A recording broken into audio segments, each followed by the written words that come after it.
Jadi saya pikir kalau Jumat Sabtu Jumat kan tambah Sabtu Minggu juga kan itu lumayan tuh.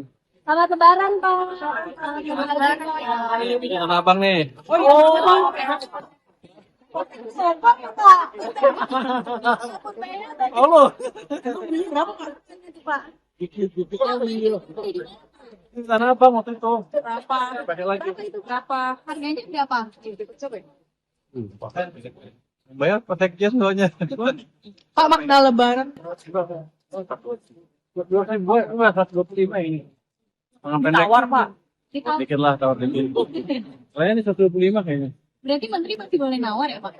Oh, kan kita ngirit. Kelihatan ya. Pak, makna Lebaran tahun ini mungkin, Pak. Bang, Untuk Bapak pribadi ya. pada pertama jadi menteri Pak. Iya, Pak. Oh, berat. Bentar banyak menteri ya apa ya? Juga daripada biasanya. Kalau malam santai aja masih mikir. Kadang-kadang kita tidur. Tapi Tapi kalau lumayan. TikTok, Pak, Lebih senang. malam masih Bonus lebih banyak. malam kan bisa ya, Pak? Iya, sama anak saya dia itu saya main sama dia lah. Saya lagi belajar, tapi lagi belajar baca-baca itu jalan sama paper sedikit, tapi dia ada itu ya saya ngomong sama dia. Lumayan tuh, ada banyak keluhan-keluhan yang marketplace katanya dikuasai tanah semua ya. Saya lagi pikir di mana kembalikan marketplace-nya, nggak hanya yang dikuasai Cina, kan? Tokopedia dikuasai Cina. Stok semua sini juga. Boleh dibilang digitalisasi kalau seperti itu, sepertinya memberikan pasar ke Cina lah. Jadi Lebaran ngomongnya begini ya. Oh, Pak kemarin supaya kita mikirin lagi, saya lagi mikirin perusahaan domestik yang bisa dihidupkan lagi untuk jadi kompetisi. Even di pasar domestik ini, di marketplace-nya itu. Mas Lamaran kemarin 2 kali cek pasar, tetap kenapa? Hasilnya Kalau saya lihat, ini buatan domestik katanya ya. Bagus nih bajunya. Yang beli juga banyak, ramai. Di Beringharjo juga sama, ramai yang beli.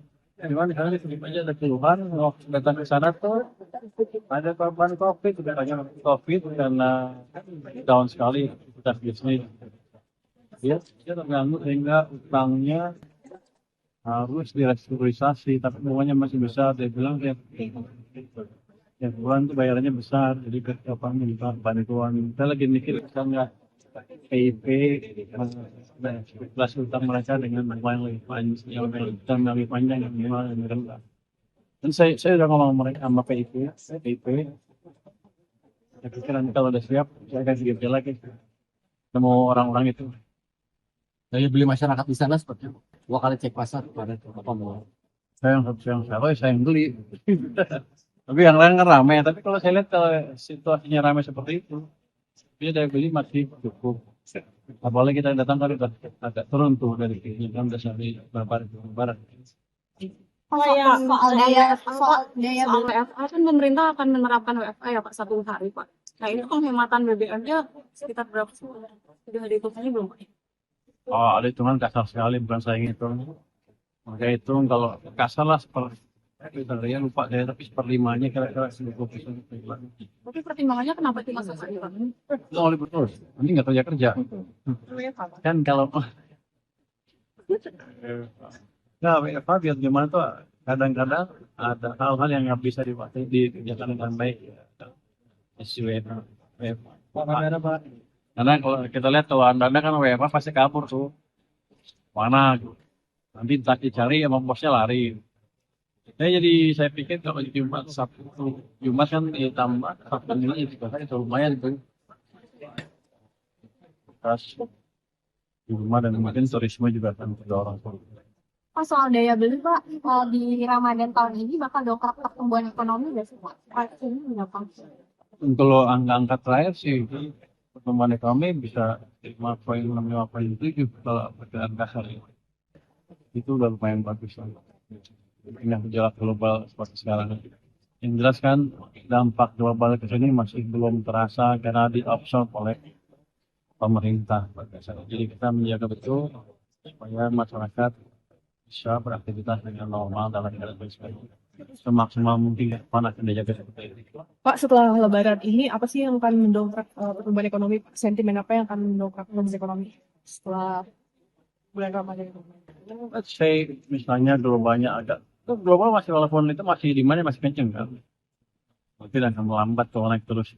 Cuman kan saya akan jaga domestic demand. Apa itu private sector, daya beli masyarakat, kalau dari isolasi dari harga minyak dunia saya akan jaga terus gitu. Harga BBM beralih yang sekarang yang subsidi ya. Terus kita akan pastikan belanja pemerintah yang memang harus dibelanjakan tepat waktu yang dipotong.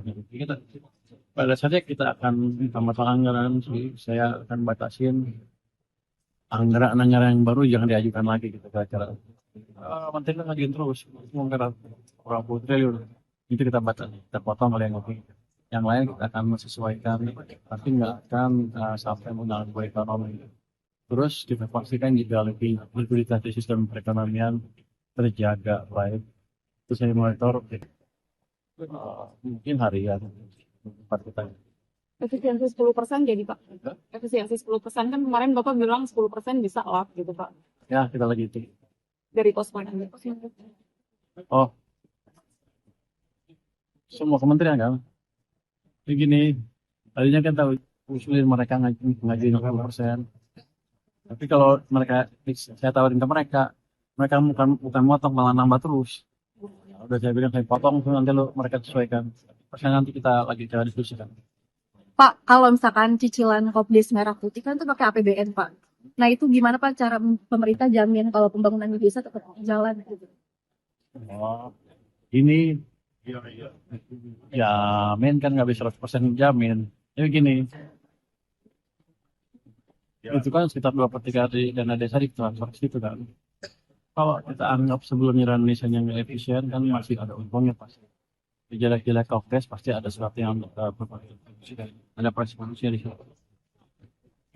Nanti ke depan juga kita monitor seperti apa pelaksanaannya. Kalau 58,3 kan itu dipotong kan Pak dari dana desa. Dari sisi beban fiskal gitu, kalau di tengah tekanan global sekarang itu jadi beban fiskal nggak sih Pak? Nggak bertambah kan, Bapak aja. Artinya anggarannya seperti itu. Yang bebannya kan disubsidi kan si anggaran itu kan sama. Tapi jangan lupa sisi income kita naik tuh, income batu bara, kan kita pernah naik tuh, minyak juga naik. Jadi kalau kita lihat sih di rapat kemarin kita diskusikan level $100 per barrel kita masih aman aja. Tapi jangan dibilang gini, bilang aman-aman taunya defisit. Memang di anggarannya di sana defisit. Tahun 2 bulan pertama sekian. Memang kita percepat belanja pemerintah supaya dorongan di ekonomi lebih merata sepanjang tahun. Jadi itu bukan kelemahan tapi keunggulan dari yang kita kerjakan. Pak, Agrinas Pangan itu kan dia akhirnya ngutang kan Pak ke Himbara untuk Kopdis Merah Putih. Kenapa akhirnya nggak disalurkan PNM aja gitu Pak? PMN buat Agrinas Pangan. PMN Agrinas Pangan. Iya, soalnya kan dia harus ngutang yang jadi. Nanti saya terekspos langsung kan, kalau itu utangnya besar, apa Agrinas Pangan yang Koperasi Merah Putih ya. Iya, Koperasi. Kalau dia jeblok habis-habisan, saya habis bisa nggak unlimited tuh. Kalau sekarang cuma saya udah pasti cuma bayar 40 T setiap tahun. Nanti yang nanggung ada bapak, paknya sendiri. Kalau dia masih pinjam selalu lebih. Tapi kalau nggak kelihatan 240 T, panjang 6 tahun saya cicil 40 T. Orang bilang mungkin efisien atau ini, tapi dibanding yang hilang kalau lihat desa hampir sama, malah saya bisa untung kalau emang tokonya hidup. Berarti cicilannya mulai dibayar tahun ini ya Pak? Kan dana desa juga tahun ini udah anggaran kan, sama di guys. Stay updated, info terkini masih banyak. Jangan lupa subscribe, like, dan share YouTube official OKZone. Dan selengkapnya ada di okezone.com.